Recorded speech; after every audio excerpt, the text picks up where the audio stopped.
नमस्कार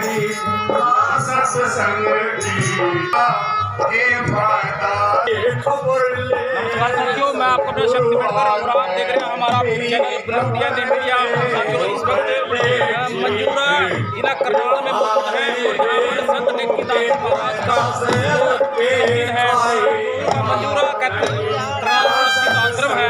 पूर्व आश्रम में महात्मा दयादास जी की श्रीमावई मौजूदगी में बनाया जा रहा है। बहुत सारे छात्र यहाँ पे पहुंचे हैं। हमारे साथ जो आदरणीय मंजू जो चंडीगढ़ से चल के आई है वो यहाँ पे पहुंची है। जी मंजू जी, स्वागत है आपका हमारे क्या कहते हैं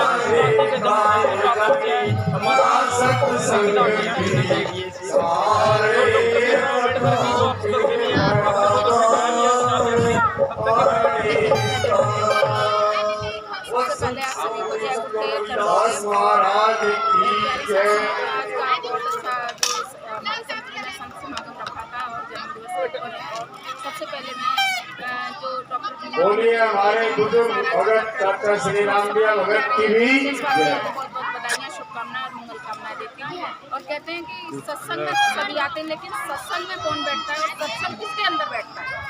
सत्संग में सभी आते हैं, लेकिन सत्संग में कौन आता है और सत्संग किसके अंदर बैठता है, ये सबसे महत्वपूर्ण और विचार करने की बात है। सत्य की जो खोज है, सत्य को जान गया है, वही उसके अंदर उसको अपने गहनता में अपनी सच्चाई पर विचारों को उतारता है। संत महापुरुषों की वाणी को अपने अंदर जो और अपने व्यवहार में जो आचरण करते हैं, वही सत्य, उसी सत्य को अपने आचरण में उतार कर झूठ पाखंड से दूर होकर, जो कि बाबा साहब ने संत शिवदास महाराज जी ने बताया, महात्मा निरंतरदास जी देवरा से एक वाणी से संगत को निहाल करेंगे।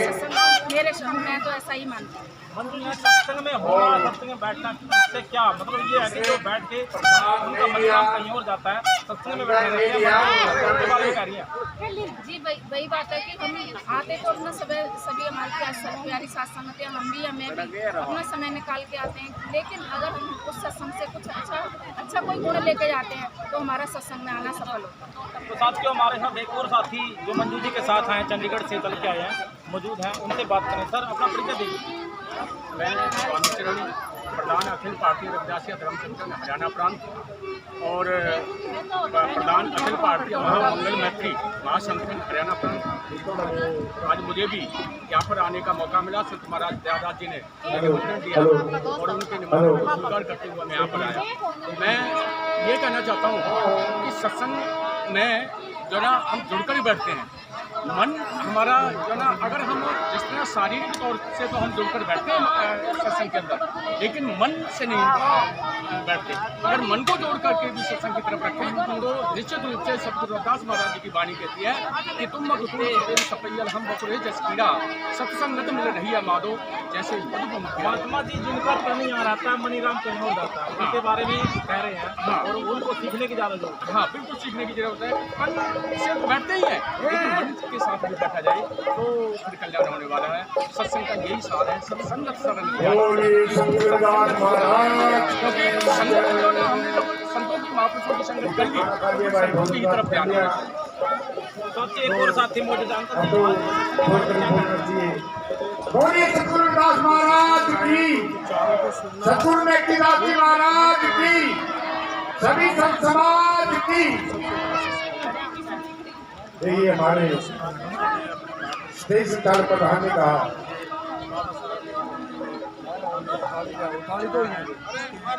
वो मालिक वो परमात्मा का वस्तु डरी ढूंढे कहीं, वस्तु डरी ढूंढे कहीं, वस्तु में आवत रात वस्तु तो तब आओ भी बेटी हो जाता। इन्होंने हार का दुकान देकर कहा हाथ पानी में है, सूर्य का प्रतिबिंब पानी में है, पानी में नहीं है सूर्य, पानी में प्रतिबिंब है, वो प्रतिबिंब नहीं है, माया का प्रतिबिंब है।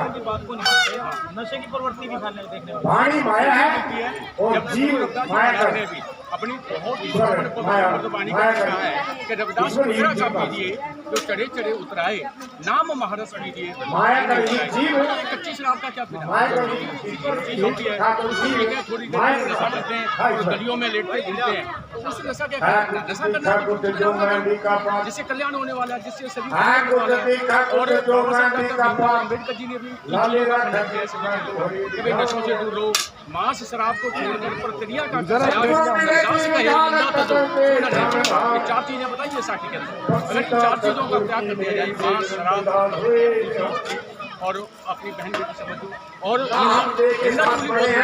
साध का निर्णय कैसे करे, सर पर जाने तो नर के ही बने, जे वो नावे, जे वो द्वादश सलाह को जावे, जे वो पुस्तका जवाबे, करे निंद फिर बैठा जावे। बहुत सारी पूजा पाठ को लीजिए, दुश्मन के देवी देवता को मान लीजिए, और सब कुछ करते हुए भी अगर वो निंदा किसी अपने दुश्मन की भी निंदा कर दी तो वो सारा बैठा जाता है। महात्मा जी जो हमारे समाज के बहुत सारे लोग हैं, गुरुदास जी को भी लेकर चमत्कार की दुनिया में जीते हैं कि गुरुदास कोई चमत्कार है, जबकि उनके ज्ञान को समझ करके अपने जीवन में लागू करने के लिए महाराज जी ने कोई चमत्कार नहीं दिखाई। गुरु रविदास जी महाराज जी ने अपने आध्यात्मिक ज्ञान से उनका ज्ञान चमत्कार है, बाकी कोई पाखंडवाद नहीं। उन्होंने हर पाखंडवाद का जो खंडन किया, मूर्ति पूजा का उन्होंने खंडन किया, लेकिन साथ में ये भी किया कि जो दिखे सो हो विनाशा बिन दिखे ऊपर दिया। मूर्ति पूजा का खंडन भी किया और साथ में कह भी दिया कि जब तक हम किसी चीज को देखेंगे कैसे बताएंगे कि ये पुरानी चीज है। मंदिर में जाते हैं, अगर मूर्ति के दर्शन करते तभी हमें पता चलता है। धन्यवाद सर महात्मा जी। ये थे हमारे साथ महात्मा चरणदास जी जो चंडीगढ़ की धरती से चल के आए हैं और अखिल भारतीय डॉक्टर अम्बेडकर और मंगल मैत्री महासंघ के जो सदस्य हैं, और इन्हें बहुत बहुत धन्यवाद। जय भीम, जय भारत।